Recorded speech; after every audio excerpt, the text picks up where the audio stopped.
오늘 본문은 열왕기하 2장 말씀입니다. 열왕기하 2장 말씀에는 위대한 선지자였던 엘리야가 어떤 모습으로 승천 하늘로 들리워 올라가게 되었는지, 그리고 그를 뒤 잇는 그의 제자 엘리사라고 하는 인물이 스승 엘리야로부터 어떻게 그 영적 권위를 승계받을 수 있었는지, 그리고 그 엘리사는 어떻게 스승의 권위를 이어받고 그 사역을 본격적으로 시작해 갔는지, 이 내용에 관한 말씀이 열왕기하 2장에 들어있는 말씀이라고 할 수가 있습니다. 엘리야가 엘리사 제자를 데리고 길갈로 나가는 중에서 엘리야가 엘리사에게 이렇게 말합니다. 2절 말씀입니다. 보시죠. 너는 여기 머물라 여호와께서 나를 베델로 보내시느니라. 거기 2절을 그렇게 읽었습니다마는 1절 말씀에 보시면 이렇게 되어 있습니다. 여호와께서 회오리 바람으로 엘리야를 하늘로 올리고자 하실 때에 그랬습니다.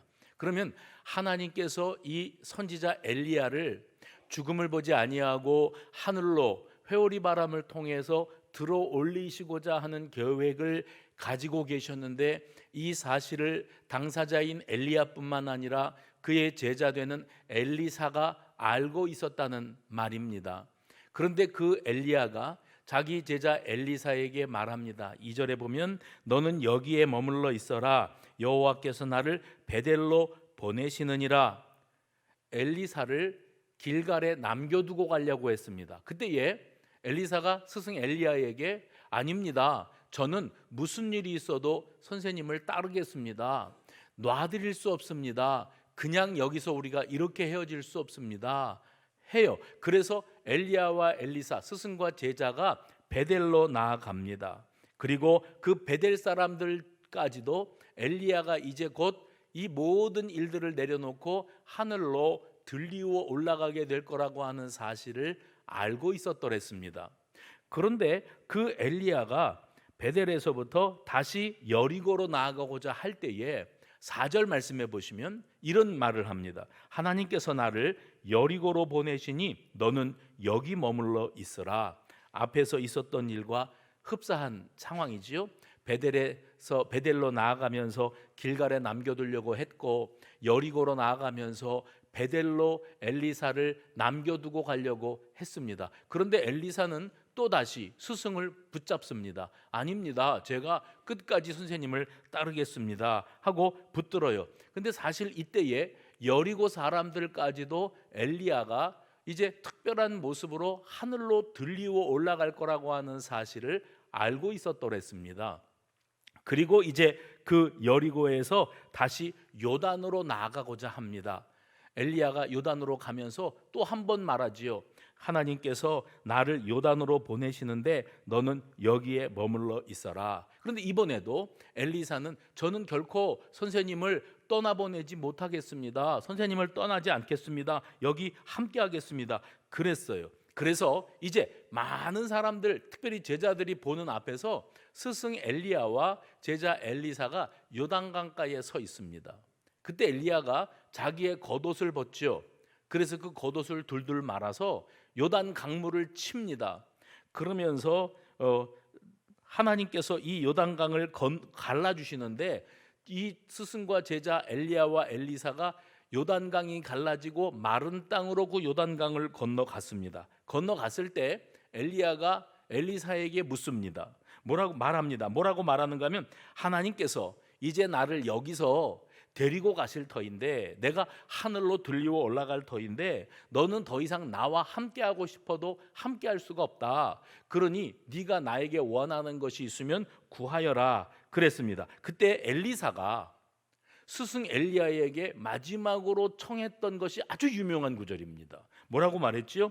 열왕기하 2장 9절이죠. 여러분이 읽어주시겠습니까? 시작. 당신의 성령이 하시는 역사가 갑절이나 내게 있게 하소서. 그때 엘리야가 말합니다. 네가 지금 한 이 말을 하나님이 이루시려면 하나님께서 나를 이 땅에서부터 들어 올리시는 장면을 네가 목격한다면, 네가 보면 그 일이 내게 이루어질 것이라. 그 일이 뭐지요? 엘리야에게 하나님이 주셨던 그 성령의 능력이 갑절이나 내게 임하는 역사를 주옵소서 그랬는데 그 일이 내게 이루어질 것이다. 다시 바꿔 말하면 내게 임하였던, 엘리야에게 임하였던 능력은 어떤 능력입니까? 우상 숭배자들과의 영적인 싸움을 갈멜산 상에서 싸울 때 하나님께서 엘리야에게 불로 응답하셨습니다. 그래서 하나님이 누구 편에 계시는지, 하나님의 능력이 어디까지인지를 만천하에 드러냈고 보기 좋게 우상 숭배자들이 멸절을 당하는 일들이 일어났습니다. 제자 엘리사는 이런 스승의 놀라운 이 위대한 업적들을 바라보면서 하나님은 우리 엘리야 스승님과 선지자와 함께 하시는구나, 이거를 지켜봤거든요. 그래서 이제는 그 위대한 엘리야가 하늘로 들리고 올라갈 때 나에게도 그 위대한 능력을, 하나님이 당신 편에 서 계실 때 일어났던 그 성령의 능력을 나에게 갑절이나 허락해 주시옵소서 그랬습니다. 그리고 엘리야는 네가 보는 앞에서 들리고 올라간다면 네가 원하는 그 일, 성령의 능력이 갑절이나 내게 임하는 일이 내게 이루어질 것이다 그랬습니다. 그런데 여러분, 엘리사가 자기 스승 엘리야에게 그 성령의 능력의 갑절의 은혜를 자기에게 부어달라고 요구했던 이유가 뭔지 아십니까? 엘리야가 사역했던 때도 우상 숭배자들이 가득했던 세상이고, 어찌 보면 엘리야는 굉장히 외로운 사역자였습니다. 호롤단신이 영적 싸움을 싸워 나가는데 하나님이 그에게 힘을 주시고 하나님이 응답하시고 역사하셔서 그 놀라운 역사가 일어나게 되었던 겁니다. 근데 엘리사가 생각할 때, 자기는 스승을 바라보았을 때 스승이 한 일을 과연 나도 이루어낼 수 있을까? 나에게 그만한 능력이 될까? 하는 것도 의구심이었고, 또 한 가지는 이제 앞으로 내가 선지자가 돼서 사역하게 될 앞으로의 세상은 내 스승인 엘리야가 사역했던 때보다 훨씬 더 음란하고 더럽고 부패하고 우상숭배가 가득하고 심판을 받을 그런 세상인데, 우리 스승도 대단했지만 내가 앞으로 이 선지자 사역을 감당하려면 그분이 받으셨던 능력의 갑절은 내가 받아야 된다, 이런 생각이 엘리사에게 있었던 겁니다. 그래서 내가 너에게 뭘 남겨주고 가면 좋겠는지 나한테 말해봐라. 선생님이 가지고 있는 성령의 능력의 갑절의 능력을 나에게 부어주십시오. 하나님께서 네 눈앞에서 내가 들려 올라가는 것을 보이신다면 내 능력이 갑절이나 내게 임할 것이다, 그렇게 대답을 하고 떠나갔습니다. 그리고 실제로 성경을 보시면 엘리야가 그의 사역 기간 동안에 행하였던 그 이적은 7번이었습니다. 근데 엘리사가, 그 후계자인 엘리사가 사역할 때에 나타났던 이적은 정확히 14번입니다. 정말 갑절로 하나님의 능력과 은혜가 그들에게 임했던 것을 볼 수가 있습니다. 이렇게 스승과 제자 둘이서 대화를 나누고 있을 때 불수레와 불말들이 두 사람을 갈라놓고, 2장 11절입니다. 불수레와 불말들이 두 사람을 갈라놓고 엘리야가 회오리 바람으로 하늘로 올리워졌다, 2장 11절에 이렇게 기록되어 있습니다. 그러면 2장 1절에 하나님이 엘리야를 회오리 바람으로 하늘로 들어 올리실 계획을 세우셨는데 그 일이 실제로 엘리사가 보는 앞에서 자기 스승 엘리야가 그렇게 들리고 올라가는 장면을 목격하게 된 겁니다. 그러면 아까 말씀했던 내용이 그대로 이루어져야 되지 않습니까? 어떤 내용입니까? 네가 이 장면을 보면 너에게 성령의 능력이 갑절이나 임하게 될 것이다. 그리고 오늘 성경 본문을 보시면 실제로 엘리야에게 주셨던 능력이 엘리사에게 이양되는 장면, 승계되어지는 장면이 이렇게 나타납니다. 엘리야가 하늘로 들리워 올라갈 때 엘리야의 몸에서 그가 걸치고 있었던 겉옷이 떨어졌다 그랬습니다. 그래서 엘리사가 그 겉옷을 받아들었지요. 그리고 이제는 스승과 함께 왔던 길갈에서 베델로, 베델에서 여리고로, 여리고에서 요단으로 왔지 않습니까? 요단 강가에서 스승을 떠나 보냈지요. 스승이 겉옷을 벗어서 내리침으로 요단강이 갈라지고 그 강 사이로 스승과 제자가 건너갔고, 그 건너간 곳에서 스승은 하늘로 들리워 올라갔습니다. 그리고 다시 이제 엘리사는 호롤단신 지금 스승과 함께 왔던 길을 거슬러 돌아가야 됩니다. 그것은 곧 뭘 말하냐면 요단에서 여리고로, 여리고에서 베델로 그렇게 올라가는 코스를 다시 밟아야 되는데, 갈 때는 스승과 함께 갔고 강도 스승이 겉옷을 벗어서 내리침으로 갈라졌는데 이제 스승은 떠나갔고 그의 겉옷이 떨어졌고 그걸 받아들었어요. 엘리사가 요단강을 건너서 돌아와야 되는데 자기 스승에게 했던 걸 스승이 하는 걸 봤습니다. 자기도 그 겉옷을 지금 쥐고 있습니다. 이 겉옷을 둘둘 말아서 스승이 보여줬던 것처럼 직접 자기가 요단강물을 탁탁 치면서 하나님을 부를 때에 그 요단강이 갈라지는 역사가 나타납니다. 엘리야의 하나님은 어디 계시나이까 하면서 그가 요단강을 쳤는데 그 강이 갈라지고 그 강을 건넜다 그랬습니다. 바로 이 상황이 엘리야에게 주어졌던 권세가, 능력이 엘리사에게로 이양되어지는 일이 이제 완성되어지는 장면이었다고 말씀드릴 수가 있습니다. 이것이 엘리사가 선지자로서의 직을 이양받고 그리고 나타났던 첫 번째 이적입니다. 자신도 스승처럼 강을 가르는 그런 이적이 나타났지요. 그 다음에 이 장면을 바라보면서 다른 제자들이나 사람들이 이제 엘리야는 떠나갔고 그의 위대한 능력이 하나님으로부터 이 엘리사에게로 승계되었다 하는 것을 인정하고 엘리사 앞에 다른 제자들도 다 엎드렸다. 성경은 그렇게 말합니다. 열왕기하 2장 15절 말씀 가운데 중간에 보면 이렇게 되어 있어요. 엘리야의 성령이 하시는 역사가 엘리사 위에 머물렀더라. 이렇게 해서 오늘 본문으로 이어지게 되어지는데, 오늘 본문에 보시면 엘리사가 선지자가 된 다음에 첫 번째 이적은 스승의 겉옷 가지고 요단강 갈랐던 이적이었다고 하지 않았습니까? 근데 두 번째 이적이 나타납니다. 세 번째 이적도 나타납니다. 그런데 이때 당시에 이제 요단을 건너서 엘리사가 여리고성으로 돌아왔는데, 이 여리고에 도착했을 때 여리고성 사람들이 가지고 있는 심각한 고민거리가 하나 있었다고 하지요. 그 고민거리의 내용이 무엇이었는가 하면, 여리고성은 위치는 좋은데 물이 나빠서, 다시요, 위치는 좋은데 물이 나빠서 이 물이 좋지 않기 때문에 뭘 파종하고 어떤 과실을 키워도 그것이 제대로 된 열매를 맺지 못하고 과실 실과도 자라나다가 쭈글쭈글해지거나 떨어져서 많은 것을 거두지 못하는 아쉬움이 계속되어지고 있었습니다. 그래서 여리고성 사람들은 우리는 참 자리는 좋은데 물도 풍성한데 이 물이 농사짓기에 적합하지 않은 물이 되어서 우리가 오늘날 이렇게 참 허망한 고생한 것에 비해서 거두는 것이 없는 삶을 살아간다 하고 저들이 자조적으로 말하고 있었더랬습니다. 여러분 기억하시죠? 이스라엘 백성들이 출애굽을 한 이후에 40년 동안 광야 생활을 했습니다. 광야 생활을 마치고 모세는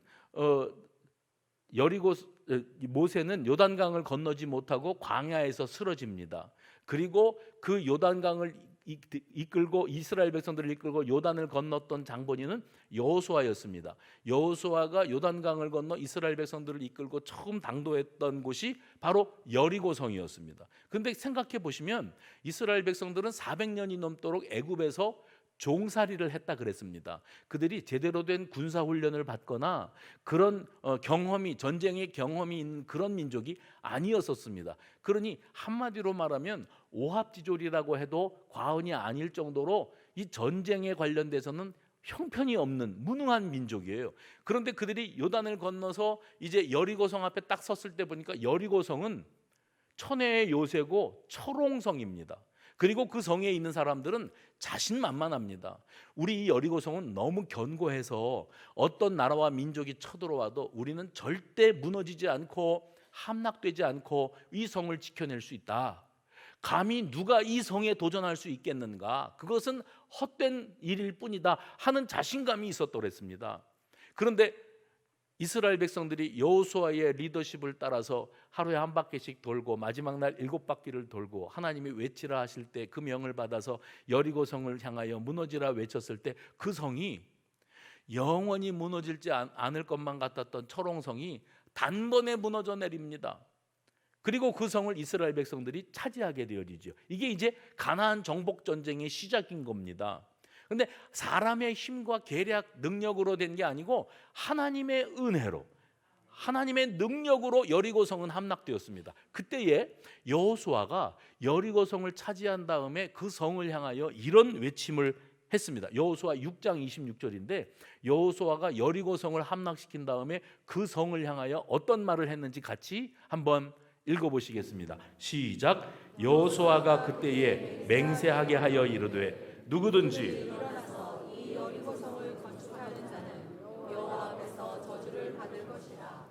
그 기초를 쌓을 때에 그의 맏아들을 이룰 것이요 그 문을 세울 때에 그의 막내 아들을 이루리라 하더라. 분명히 여호수아가 이 말을 했습니다. 여리고성을 놓고. 그로부터 500년이 지났습니다.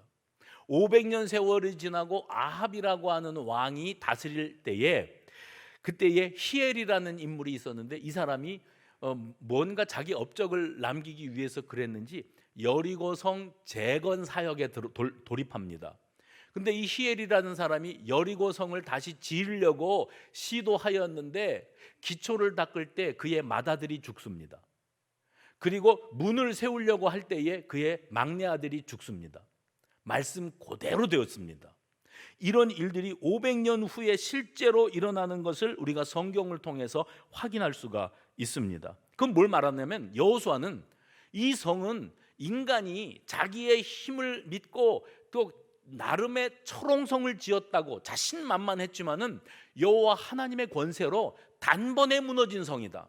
하나님이 하신 일이다 이게. 그런데 그 인간 중에 그 누구가 자기 힘으로 이 성을 복구하거나 재건하려고 들었다가는 하나님이 그 가문을 저주하실 것이다. 그래서 맏아들이 죽고 막내 아들이 죽는 이런 일이 일어날 것이야 하고 말했었는데 실제로 500년 세월이 흐른 이후에 히엘이라는 사람이 이 일을 시도하다가 여호수아가 말했던 500년 전에 말했던 말이 그대로 이루어지게 되었습니다. 오늘 하나님께서 무너뜨린 여리고성은 사람의 능력으로 재건될 수 없다. 그때 당시에 여호수아가 했던 저주의 말이 그대로 이루어져 가고 있었는데 여러분 보십시오. 오늘 엘리사가 자기 스승의 영권을 이어받아 가지고 그 권세를 가지고 이제 첫 번째 기적 요단강물을 가르는 기적을 일으켰고 자기도 건넜고 그리고 여리고성 앞에 섰을 때 여리고성 사람들이 우리 성은 자리는 참 좋은데 그런데 물이 나빠 농사를 해도 되는 게 없어 했을 때 그건 뭘 뜻하는가 하면 과거에 여호수아를 통해서 내렸던 하나님의 저주가 이 여리고성에 500년 아니라 그 이상 계속 이어지고 있었던 것을 뜻하는 겁니다. 그래서 사람이 이 일을 어떻게 사람의 능력으로 해결할 수가 없습니다. 그래서 그들에게 물이 좋지 않아서 농사를 지어 결실을 얻을 수 없게 되었다는 것이 현실의 고민이었을 때 엘리사의 두 번째 기적 어떻게 하라고 그러냐 하면 새 그릇에다가 소금을 담아 가지고 와라. 그리고 그 소금을 받아 가지고 새 그릇에 담긴 소금을 받아 가지고 엘리사가 그 물 근원 어디든지 강이든지 거슬러 올라가면 개울이든지 계곡물이든지 계속 거슬러 올라오면은 샘이 터져 나오는 물 근원이 있지 않습니까? 그 수원지에다가 소금을 뿌리라고. 그래서 그 소금을 뿌림으로 말미암아 그 물이 온전하여지게 되어지고 그동안에 저주받아서 도무지 물이 나쁘기 때문에 농사가 안 되던 그 땅에 농사가 다시 잘 되고 그 좋은 물을 통해서 풍성한 과실을 맺고 풍성한 곡식을 얻을 수 있게 되었다 그랬습니다. 그때에 이 엘리사가 이런 말을 합니다. 여호와의 말씀이 열왕기하 2장 21절이에요. 같이 읽어볼까요? 시작. 여호와의 말씀이 내가 이 물을 고쳤으니 이로부터 다시는 죽음이나 열매 맺지 못함이 없을지니라 하셨느니라. 물을 이렇게 만드신 분이 하나님이셨습니다. 이 여리고성이 문제가 있었고 이 여리고성에 인간의 교만으로 쌓아놓았던 모든 것들이 단번에 무너져 내렸던 역사가 500년 전에 있었다면 세월이 흐르고 흘러서 하나님께서 엘리사 선지자를 통해서 두 번째 이적을 베푸시는데 내가 누구예요? 엘리사가입니까? 아니요. 하나님이 그러셨습니다. 내가 이 물을 고쳤으니 오늘 설교의 제목입니다. 해봅시다. 내가 이 물을 고쳤으니 내가 이 물을 고쳤으니 이제 후로는 다시는 죽음이나 열매 맺지 못함이 없을지니라. 그러므로 이 물이 다시 살아나는 물이 되어집니다. 그래서 여러분, 오늘 본문을 우리가 가만히 묵상하면서 깨닫게 되어지는 것은 무엇인가 하면, 여호와 하나님께서 과거에 여호수아의 리더십을 통해서 이스라엘 백성들을 요단강 건너 여리고성 앞에 데려다 놓으시고, 그 성이 하나님의 방법으로 무너뜨림을 당하였고 심판과 저주를 받았었더랬습니다.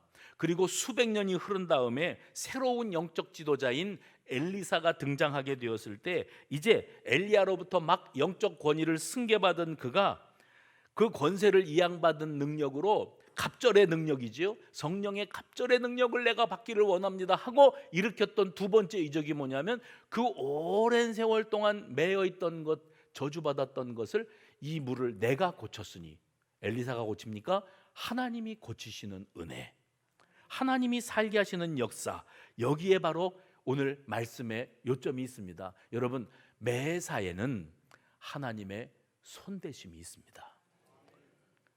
매사에는 하나님의 손대심이 있어요. 그래서 욥기를 보면 욥이 하나님을 향하여 뭐라 고백하는가 하면, 그분은 주시기도 하시고 거두기도 하신다. 하나님의 주권이지요. 우리는 전도서 3장 말씀을 생생하게 기억합니다. 전도서 3장에 보면 하나님의 주권을 뭐라고 표현했는가 하면, 시작이 모든 것에는 다 때가 있다. 근데 그 모든 때는 우리가 원하는 때가 아니고, 내 때가 아니고 하나님의 때에 된다. 그래서 거기에 그 하나님의 때를 표현하는 그 긴 구절이 나오는데, 뭐라고 표현되어 있는가 하면, 날 때가 있고 죽을 때가 있고, 심을 때가 있고 심은 것을 뽑을 때가 있고, 죽일 때가 있고 치료시킬 때가 있고, 헐 때가 있고 세울 때가 있고, 울 때가 있고 웃을 때가 있고, 슬퍼할 때가 있고 춤출 때가 있으며, 찾을 때가 있고 잃을 때가 있고, 지킬 때가 있고 버릴 때가 있고, 찢을 때가 있고 꿰맬 때가 있고, 잠잠할 때가 있고 말할 때가 있고, 사랑할 때가 있고 미워할 때가 있으며, 전쟁할 때가 있고 평화를 누릴 때가 있나니, 이랬어요.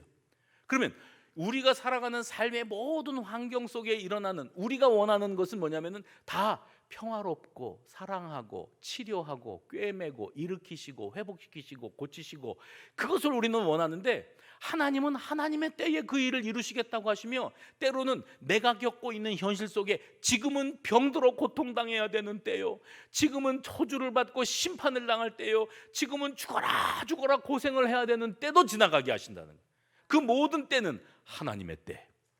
그런데 그렇게 고통과 시련 속에만 남겨두시는 게 아니고, 때가 되면 여호와 하나님께서 원상복구시키시고 더 잘되게 하시고 회복의 역사와 기적을 이루시는 줄로 믿으시기를 바랍니다. 그리고 오늘도 본문에 보면, 하나님이 과거 500년 전에는 여호수아를 통하여 이 여리고성, 이 교만했던 이 성을 단번에 보란듯이 무너뜨려 버리셨었는데, 지금 세월이 흘러서 엘리사가 엘리야의 영적인 권위를 이어받고 이적을 행하는 장면 속에서는, 내가 이 물을 고쳤으니, 그 여리고성의 문제는 그거였다 그랬죠. 우리 땅은 농사가 안 돼. 자리는 너무 좋은데 농사가 안 돼. 왜냐하면 물이 나빠. 물이 문제였으면 하나님이 그 땅에 물에 문제가 있게 하셨고, 500년 이상 그 오랜 기간 동안에 그것 때문에 그들이 고통을 당하게 하셨는데, 이제 때가 되매 엘리사 주의 종을 통하여 내가 이 물을 고쳤다. 할렐루야. 내가 이 물을 고쳤다. 하나님께서 오랜 동안 그 매었던 저주를 풀어주세요. 매셨던 분이 하나님이시면 푸시는 분도 하나님이신 줄로 믿으시기를 바랍니다. 그래서 엘리사 선지자의 그 권위를, 엘리야로부터 이어받은 권위를 통해서 치유와 회복의 역사가 나타나게 되어집니다. 그리고 이 이적은 엘리사를 통해서 이루어진 것도 아니고, 엘리야를 통해서 나타난 것도 아니고, 오로지 하나님의 능력으로 나타난 것임을 믿으시기를 바랍니다. 문제가 해결되었으니 엘리야가 이렇게 말합니다. 여호와께서 이 땅을 고치셨다. 그러니 그 장면을 목격하는 모든 사람들이, 이제 여리고성의 회복은 하나님의 주권 아래 있었구나. 하나님이 묶어 놓으셨다가 하나님이 풀어주셔야 안 되던 농사가 이제 되는 겁니다. 물이 바뀌어지니까 그러니까 씨앗을 뿌리고 파종을 하고 하는 이 모든 일들이 원활하게 이루어지고 풍성한 결실을 맺을 수가 있다는 거지요. 우리에게는 다 좋은데 한 가지 아쉬운 것, 다 감사한데 꼭 필요한데 없는 그거. 여러분, 그런 게 사람마다 다 있습니다. 완벽하게 완전한 조건을 갖추고 살아가는 사람은 제가 지금까지 목회하면서 본 결과에 따르면 한 사람도 못 봤습니다. 다 이건 좋은데 이거는 다 있는데 아쉬운 거 요거 하나. 다 좋은. 이 여리고성은요, 자리는 참 좋은데 물이 좋지 않아서 이게 문제였거든요. 하나님이 그 물 문제 해결하시니까 모든 것이 해결되었습니다. 마찬가지로 오늘 이 자리에 있는 저와 여러분 하나님의 백성들도 하나님 나에게 있어서 다 괜찮은데 딱 맺혀져 있는 거 하나, 아쉬운 거 하나, 그거는 사람일 수도 있고 인간관계 문제일 수도 있고 건강일 수도 있고 물질일 수도 있고 환경의 문제일 수도 있습니다. 하나님 다 감사한데 이것만 좀 마저 해결해 주시면 얼마나 좋습니까? 했을 때 오늘 본문에서 내가 이 물을 고쳤으니, 내가 이 물을 고쳤으니 하신 것처럼 오늘 내가 네 가정을 고쳤으니, 내가 네 경제 문제를 고쳤으니, 내가 네 인간관계 문제, 내가 그의 성품을, 너의 육신의 질병의 문제를 내가 해결했으니, 여러분 범사에 이 음성을 듣는 은혜가 있기를 주님의 이름으로 축원합니다. 엘리사가 스승의 능력을 갑절이나 받고 이제 스승의 옷자락으로 강물을 내리쳐서 요단강이 갈라지고 또 여리고성으로 돌아와서 그 맺혔던 것이 풀어져 그 강물이 온전하여지는 치유와 회복의 역사가 있지 않았습니까? 세 번째 이적이 이어집니다. 그것은 23절 이하에 등장을 하는데 엘리사가 여리고에서 이제 베델로 올라갑니다. 지금 여러분 읽어보시면 아까 스승 엘리야와 왔던 코스를 역으로 올라가고 있습니다. 근데 올 때는 스승과 함께 왔지만 이제는 자기가 이 선지자의 권위를 가지고 홀로 다시 그 코스를 역으로 올라가는데 여리고 지나서 베델성으로 들어갈 때 베델성에 있는 작은 아이들 50명이 쫓아나와서 엘리사를 향해서 이렇게 말했답니다. 대머리여 올라가라, 대머리여 올라가라, 조롱했답니다. 23절입니다. 그런데 여기에 나오는 이 작은 아이들은 우리는 그냥 읽을 때 작은 아이들이 그랬다 그러면 뭐 유초등부 정도, 초등학생 정도가 그랬나 보다 상상을 하시겠는데, 실제로 이 단어가 사용된 용례를 살펴보면 이 작은 아이들은 청년들입니다. 적어도 중고등부 이상 청년들이 말하는 겁니다. 그들이 쫓아나와 가지고 말을 하는데 엘리사를 향하여 대머리여 대머리여 이렇게 말했어요. 근데 이 대머리는 어떤 상황에 특별한 상황인 걸 여러분이 염두에 두셔야 됩니다. 나병에 걸린 사람이 온몸에 이 나병이 퍼져서 털이라는 털이 다 빠져나가면서 머리털까지도 하나도 남을 수 없게 되어졌을 때에 그의 질병을 놓고 조롱하고 비아냥거리면서 하는 말이 이 대머리여 대머리여, 그를 혐오하면서 놀리는 말입니다. 철딱선이 없는 그 젊은 청년들이 주의 종 선지자, 이제 엘리야의 권위를 이어받은 선지자 엘리사입니다. 근데 엘리사를 못 알아본 거지요. 감히 사람을 겉모습만 보고 판단을 하고 그가 뭐 왜소했는지 뭐 머리가 실제 없었는지 그의 형편과 현상을 바라보면서 그를 우습게 여기고 베델에 있는 청년들이 그를 향하여 대머리여 대머리여 올라가라 이렇게 조롱했습니다. 이게 올라가라는 말은 그냥 우리 시대의 용법으로 표현하자면 내 눈앞에서 꺼져라 이겁니다. 그런데 이런 말을 한 이유가 뭐냐면 엘리야가 승천하는 이야기가 온 세상에 퍼져서, 아까 베델 사람들이 엘리야가 하나님으로부터 들리워 올라가게 될 것이라는 것을 알고 있었다고 했죠. 베델 사람들도 여리고 사람들도 알고 있었습니다. 그러니 엘리야는 떠나갔고 이제 엘리사가 별것도 아니었는데 하루아침에 선지자의 권세를 가지고 왔다 그러면서 베델로 등장하니까 네가 뭔데? 언제부터 네가 그렇게 위대했는데 니네 스승이 그렇게 하늘로 올라가 버린 것처럼 너도 올라가 버려라, 우리 앞에서 사라져 버려라 하고 그렇게 놀리는 말을 쏟아냈습니다. 여러분, 엘리사가 누구라고요? 그는 스승을 끝까지 따랐고 스승으로부터 성령의 능력을 갑절이나 받았고 그 갑절이나 받은 현상이 강을 가르는 것과 요단강 물을 고치는 장면과 이런 역사들로 나타났습니다. 그러면 지금 이 순간에는 하나님이 성령으로 엘리사와 함께하고 계시거든요. 사람을 겉만 보고 판단하면 안 되는 겁니다. 근데 이 철없는 청년들이 엘리사를 막대하고 조롱하고 멸시했습니다.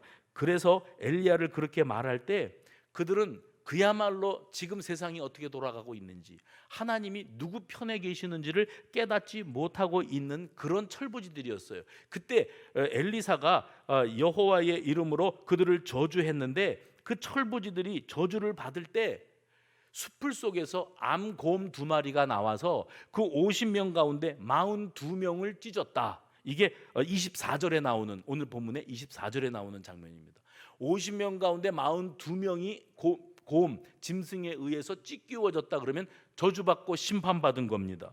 철부지에 아무리 철부지고 세상 물정을 모른다고 할지라도 하나님이 누구에게 힘을 실어주고 계시느냐, 누구와 함께하고 계시느냐, 이걸 볼 줄을 알아야 되거든요. 그런데 이 판단력이 이 어리석은 청년들에게는 없었던 겁니다. 다윗이 나이 어렸을 때 전쟁터에, 블레셋과의 전쟁터에 나가 있는 형들에게 아버지가 먹을 것을 좀 전달하고 오라고 심부름 갔다가 블레셋 나라의 장수 골리앗을 봅니다. 기골이 장대하고 큰 소리를 치는데 뭐 중무장을 하고 전쟁에 능한 용사입니다. 그런데 그 골리앗을 바라보면서 다윗이 자기가 나가서 한번 해보겠다고 합니다.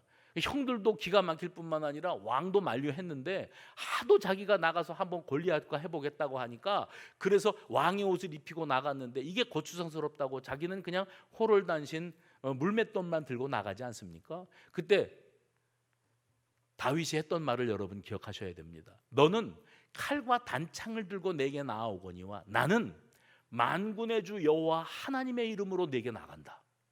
뭘 가지고 있습니까? 무기가 있습니까? 갑옷이 있습니까? 전쟁 경험이 있습니까? 든든한 체격이 있습니까? 아무것도 없습니다. 그러니 골리앗이 그 소년이 그렇게 나올 때 얼마나 우스웠겠습니까? 정말 한 주먹거리도 안 되는 조그만 것이 달려와서 골리앗 장군한테 나는 하나님의 이름으로 나왔다 했는데 여러분은 그 전쟁을 아시죠? 그 결말을 아시죠? 골리앗이 넘어갑니다. 하나님이 함께하는 사람. 우리가 인생을 살아가면서 내가 감히 엄두도 내지 못할 만한 그런 상황이나 사람이나 아니면 그런 환경 앞에 서게 되는 날이 옵니다. 과연 내가 해내겠는가? 내가 할 수 있겠는가? 나는 경험도 없고 가진 것도 없고 지식도 없고 백그라운드도 없고 돕는 사람도 없고 아무것도 없고 나는 호롤단신인데 누가 나를 돕겠다는 사람도 없는데 과연 이 일이 이루어지겠는가 싶은데 여러분 한번 체험해 보시기 바랍니다. 나는 여호와 하나님이 내 편에 계시다. 그런데 하나님이 나와 함께 하시기 때문에 너희들이 나를 볼 때는 우습지, 그냥 한 주먹거리도 안 돼 보이지, 괜히 객기 부리는 것 같아 보이지. 아니, 하나님은 살아계셔. 그리고 하나님이 내 편에 계셔. 그래서 나는 두렵지가 않아 하고 하나님 앞에서 하나님이 주시는 특별한 권세와 능력을 통해서 이 일을 승리로 장식하는 체험이 저와 여러분에게 있기를 간절히 바랍니다. 그래서 하나님이 지금 이 순간에 엘리사와 함께하고 계시다는 사실을 알지 못하는 베델의 청년 50명이 함부로 입을 놀렸다가 곰에게 찢기고 몰살을 당하는 이런 일들이 나타나게 되어집니다. 우리는 여기서 깨닫습니다. 내가 이 물을 고쳤으니 말씀하신 하나님, 그 하나님은 치유와 회복을 허락하신 하나님이었는데 지금은 심판과 저주, 하나님은 심판하시는 하나님이심을 보여줘요. 그래서 생명을 주시기도 하시고 생명을 거두기도 하시는 분이 하나님이시다. 모든 주권은 하나님께 있다. 아멘입니까? 모든 주권은 살아계시는 하나님께 있다. 그래서 엘리사는 지금 이 두 가지 이적을 통해서 하나님이 어디 계시, 누구 편에 계시는지를 여실히 보여줬습니다. 축복하는 권세도 하나님께 있고 회복케 하시는 권세도 하나님께 있고 심판하시고 저주하시는 권세도 하나님께 있는 겁니다. 아까 하나님의 때에 다 그것이 이루어지게 되어 있다고 말씀했죠. 우리는 내 때에 맞추어서 내가 원하는 방식대로 내가 원하는 일을 이루어 달라고만 아우성을 치는데, 우리 하나님은 하나님의 기쁘신 뜻대로 지금도 저와 여러분 위에 놀라운 계획을 가지고 역사하고 계시는 줄로 믿으시면 아멘 하시기 바랍니다. 하나님은 살아계세요. 그리고 하나님의 사람 편에 서 계십니다. 그래서 앞서 엘리사가 스승 엘리야에게 저에게 선생님이 가지고 있는 능력에 갑절이나 저에게 주십시오 하고 했던 이유가 뭐라고 말씀드렸었죠? 기억나십니까? 스승 엘리야가 사역했던 시기에 우상 숭배나 죄악이 만연했던 것 이상으로 엘리사가 이제 이 세상에서 선지자 사역을 감당하고자 할 때 이 세상은 그 이상으로 부패하고 타락하고 심각합니다. 그래서 엘리야에게 주신 능력도 대단하지만 그 능력 이상의 능력, 갑절의 능력을 내게 주셔야만 내가 이 일을 감당할 수 있습니다 하고 하나님 앞에 그렇게 구했었어요. 그런데 실제로 하나님의 말씀이라 선포해도 엘리사 시대에는 엘리야 때보다도 더 심각하게 사람들이 하나님의 말씀을 귀로 듣지 않습니다. 한 귀로 듣고 흘린다는 것만 해도 수준이 높고요, 코로도 안 듣습니다. 건성건성 듣고 그저 알았다고 그러고 딴청 피우고, 어쩌면 우리들이 사는 이 시대와 똑같은지 모르겠어요. 바로 이러한 시대에 하나님이 친히 축복과 치유와 회복의 권능, 동시에 심판과 저주의 권능이 엘리사에게 주어졌다고 하는 사실을 이 사건을 통해서 드러내 보이시는 겁니다. 혹자들은 이 장면을 묵상하면서 그러는 거예요. 아니, 철부지들이 그냥 엘리사의 외모만 보고 대머리야 올라가라, 대머리야 올라가라 그렇게 말을 했다고 감정이 욱해가지고, 그래가지고 저주를 해가지고 그 젊은 것들을 목숨을 42명이나 죽게 만들 수 있는가? 좀 너무 속 좁은 처신 아닌가? 너무한 거 아닌가? 그건 그냥 뭐 웃어 넘길 수 있고 참고 지나가 줄 수 있는 건데 뭘 그렇게까지, 그렇게 읽을 수도 있습니다. 그런데 분명히 여기에 이런 장면이 나타날 때에는 우리가 그냥 가지고 있는 일반 감정과 상식선에서 볼 게 아니라 하나님이 이 일을 통해서 들려주시는 확고부동한 메시지가 있는 겁니다. 그러면 하나님이 오죽하면 사람들이 다 알도록 그 철없는 청년들을 42명이나 죽어가게 만드셨을까? 그건 뭐냐면 하나님의 권세입니다. 하나님의 영적 권세가 주의 종 선지자 엘리사에게 부여되었는데 그 권세가 보통 권세가 아닙니다. 이제 험한 세상을 영적으로 리드해 나갈 만한 그런 위대한 능력이 그에게 부여되었는데, 철부지들이 가볍게 여기고 대머리요 대머리하고 놀렸을 때 하나님께서 그것을 어떻게 들으셨는가 하면, 그것은 하나님의 권위에 도전하고 하나님을 멸시하고 하나님을 조롱거리 삼는 그런 자들에게 이러한 준엄한 심판, 용서가 없습니다. 준엄한 심판이 임할 것이라고 하는 사실을 여실히 보여주시는 겁니다. 지금 우리 사는 시대는 교회가 도매금으로 욕먹는 시대입니다. 왜냐하면 교회 아닌 것들이 교회 간판을 걸고 교회라고 위선적인 행위를 하고 있기 때문에 사람들은 그것도 교회, 이것도 교회, 교회는 다 그 교회가 그 교회인 줄로 압니다. 목사도 그게 목사직을 박탈당한 지가 오래됐고, 목사들 사회에서는 그건 더 이상 목사가 아닌데, 그런데 그 사람이 내가 목사라고 하면서 목사라 불릴 수 없는 자가 목사를 자칭하면서 세상의 뉴스거리가 되어지니까 사람들은 볼 때 그 교회나 이단 교회나 일반 교회나 그 교회나 교회 간판 걸려 있으니까 다 같은 교회예요. 목사도 그런 인간도 목사인데, 그러면 모든 목사는 다 그런 종류의 인간들이 아닌가 하면서 모든 목사가 도매금으로 다 그렇게 넘어갑니다. 지금 우리 사는 시대입니다. 그래서 교회가 도매금으로 욕먹고 목사들이 도매금으로 욕을 먹는 그런 시대가 되었어요. 그래서 어디에 가서 난 목사요 그러면 전혀 존경받지 못하는 사회입니다. 아시잖아요. 왜? 그래 제가 어저께, 내가 이건 2부 시간에 안 했는데 어저께 제가 꼰대 노릇 한번 했습니다. 결혼식에 가서 주례를 서려고 앉아 있는데 결혼식 그 직원들이 계속 저한테 와서 선생님 그러는 거예요. 내가 자기를 가르친 적도 없는데 선생님 그런 거예요. 뭐라 하냐면 주례 선생님. 내가 주보도 보여줬고 주례를 오늘 목사가 서고 내가 가운까지 걸치고 있고 목사라고 했는데 끝까지 주례 선생님 그러는 거예요. 그래서 내가 꼰대 노릇을 했죠. 속으로만 그랬습니다. 뭐라 그랬는가 하면, 야, 여기 지금 중이 머리를 빡빡 깎고 적삼을 걸치고 와서 앉아서 주례를 쓰겠다 그러면 그 중한테 주례 선생님 그랬겠냐 네가? 스님 그랬겠지. 근데 목사가 와가지고 하얀 가운 입고 주례 서려고 대기 중인데 나한테 계속 끝까지 주례 선생님 그래? 그게 뭐냐면 세상의 상식입니다, 여러분. 세상 사람들이 그 교회나 이 교회나 교회라고 써 있으면 다 같은 교회지.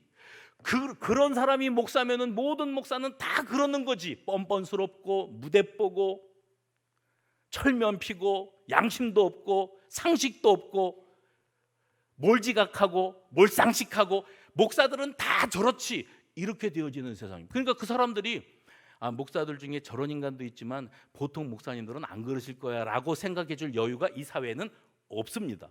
그러니까 교회도 목사도 권위가 땅에 떨어지고 모두가 다 그렇고 그래 이렇게 도매금으로 넘어가는 이런 시대, 엘리야 시대가 그런 시대였습니다.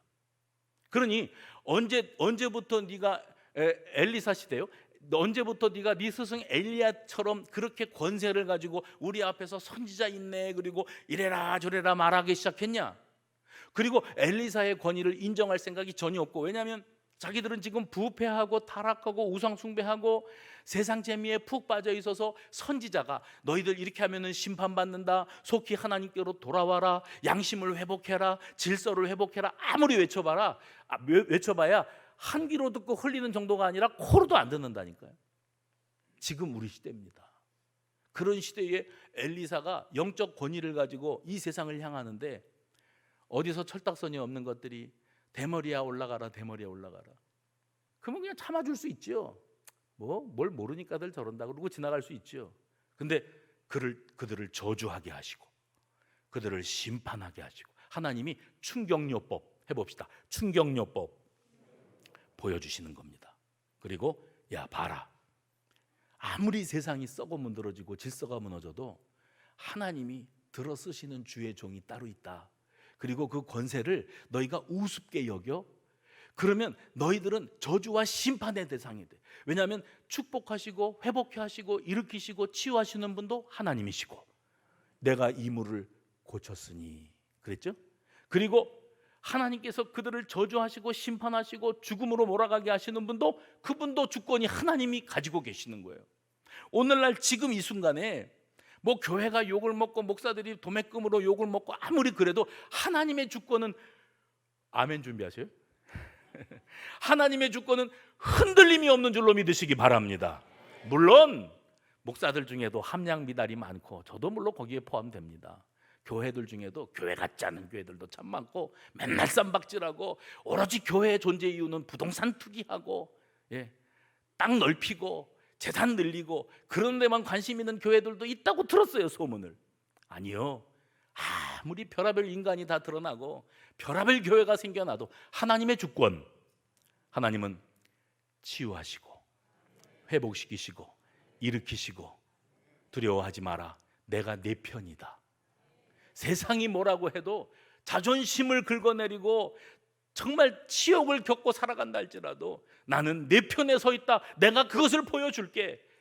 내가 이 물을 고쳤으니. 다 좋은데 아쉬운 것 한 가지도 고치시고 철없이 구는 주의 종의 영적 권세를 멸시하는 철없는 것들을 심판하시면서 하나님은 지금도 이 시대에도 살아 역사하고 계시는 것을 보이시고 계시는 줄로 믿으시기를 바랍니다. 하나님은 이 어두운 시대에 경종을 울리고 계십니다.